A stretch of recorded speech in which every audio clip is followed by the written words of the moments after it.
Around this time of year, particularly an election year, many Americans' thoughts are filled with fear and uncertainty about the future. Who will win the election? What will happen when they do? And what will happen to us? A recent survey revealed that 68% of American adults are significantly stressed out by the election. So what does the Bible have to say about that? That's what we're talking about on this episode of Biblicalish.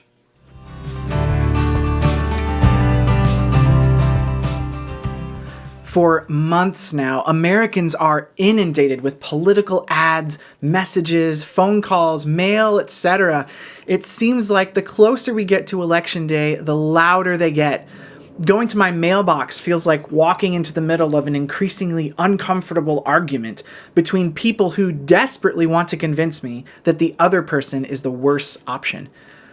In addition to these arguing voices, I start to hear my voice added to the mix, asking questions like, are we going to be okay? I start to wrestle with fear and anxiety over the future, and if I'm honest, the voices of fear and anxiety in me can be louder than any political ad, even the ones with all caps across the front. My hope today is that we can dig into the Bible together and be reassured by the voice of the one we need to hear from the most. I need to listen to his voice and gain his perspective to stand on something firm instead of drowning in my uncertainty. So let's tackle a few fears together today. The first fear that I deal with is the kind that comes from an unknown future. The year 2020 has had its fair share of surprises around each corner, and not all of them have been particularly pleasant. At this point, I would say there's a decent amount of general anxiety over what the headline will be tomorrow. And when you add on top of that something more specific to be anxious about, like what will I wake up to the day after the election? Thankfully, Jesus isn't interested in shaming us when we feel overwhelmed and anxious. He wants us to find hope in him. In a sermon in Matthew chapter 6, Jesus reassures us that if God takes care of the birds and the flowers, he will undoubtedly take care of us, so there's no need to be anxious. He says, do not be anxious about tomorrow, for tomorrow will be anxious for itself. In other words, why are you chasing after tomorrow already? You have to survive today first. I'm sorry. Maybe that's the tired parent that's speaking in me and less what Jesus meant, because he says this in the context of telling us how God cares for us and will take care of us tomorrow just like he's taking care of us today.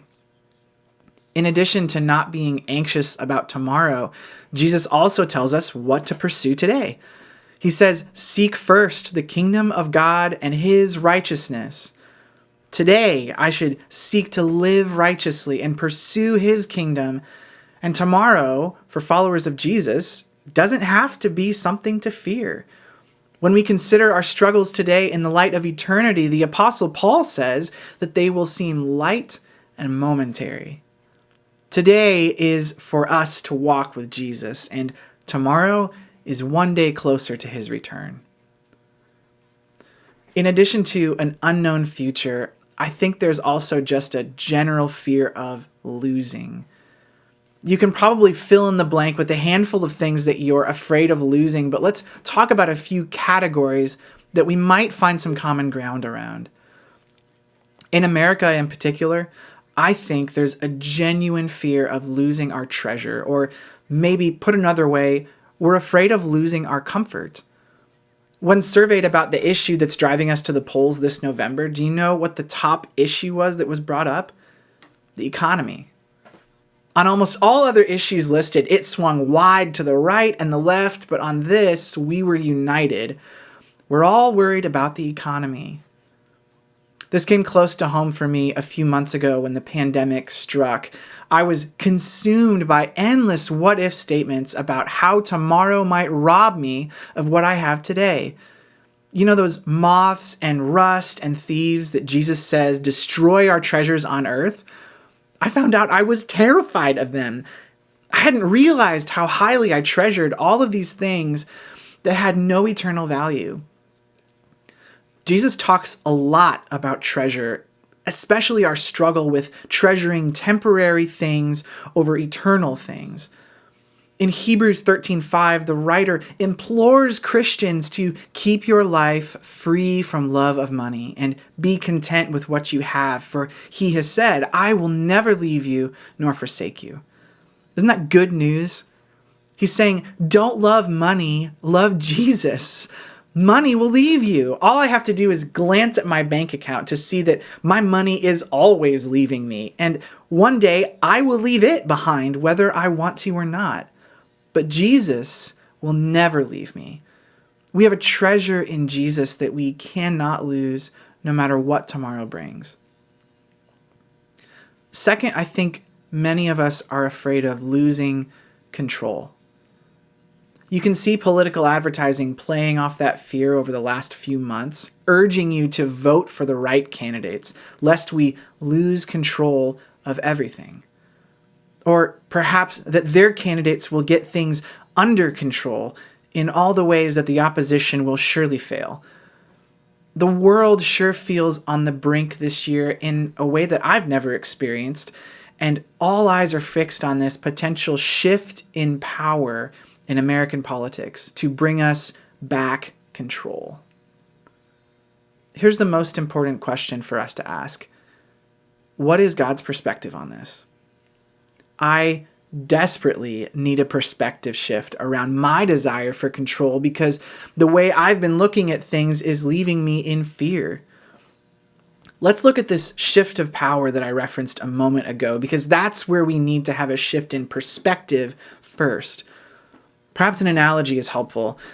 Imagine the country is a large sailing ship, and every few years the passengers vote the crew into their positions. Aboard the ship, there is a perceived shift of power. When the newly elected crew takes the helm, adjusts the rudder, and hoists the sail. But what has happened? Who still controls the sea, directs the tides, moves the wind, determines the weather? Psalm 46, verse 6, put the nations in their proper perspective, saying, the nations rage, the kingdoms totter, he utters his voice, and the earth melts. I'm not saying that the crew doesn't matter. Good and wise leadership can make a big difference. I am saying that we need to keep things in perspective. We need to remember that one day, it says in Isaiah 2, verse 17, the haughtiness of men shall be humbled, and the lofty pride of men shall be brought low, and the Lord alone will be exalted in that day. Let's get personal with this for a moment, because fear always has a way of worming deeper into our hearts than we realize. Maybe fear has made its way to an especially personal place with you. And the question you're asking is, will I ever feel in control of my life again? I think a biblical perspective shift is just what we need. The Bible reminds us in several places that I never have and never will have control over my life. Psalm 144 says, I am like a breath, and the days of my life are like a passing shadow compared to God. Yet the writer, King David, is amazed that God still cares for him. In James 4, living with this illusion of control is called boastful and arrogant. It says, yet you do not know what tomorrow will bring. What is your life? For you are a mist that appears for a little time and then vanishes. Instead, you ought to say, if the Lord wills, we will live and do this or that. It makes a difference to live in a reality where we are not in control, but the God who cares for us is. What a joy to live from a place of saying, if the Lord wills. What a relief to let go of an illusion of control and recognize the greater hands that hold me today and for all my tomorrows. One of the phrases that I hear thrown around often by both sides of the political aisle is that everything hangs on this election. Let me just address that for a moment by saying, no, it doesn't. I'm not saying that elections don't matter or that you shouldn't vote. I'm not saying that you shouldn't care about this country's future or the people who are leading it. I am saying don't let your sense of security hang on the outcome of those things. Make sure you're standing on a foundation that is eternal and not temporary. Have a perspective like Paul, where he says, we know that if the tent that is our earthly home is destroyed, we have a building from God, a house not made with hands, eternal in the heavens. Don't give in to the fear that everything hangs on this. Don't hang your hope for the future on the shoulders of men and women who are flawed and imperfect, just like you and I. Instead, hang your hope for the future on Jesus. Love your neighbor no matter what yard signs they might have out front, and have peace in knowing that Jesus said, I will be with you always, even to the end of the age. I hope this was encouraging to you in this season. I know it was helpful for me. You can find more biblical content like this at Biblicalish.com. And if you want to be notified next time a video like this one comes out, you should definitely subscribe to our mailing list. The links are all attached. I'll see you next time.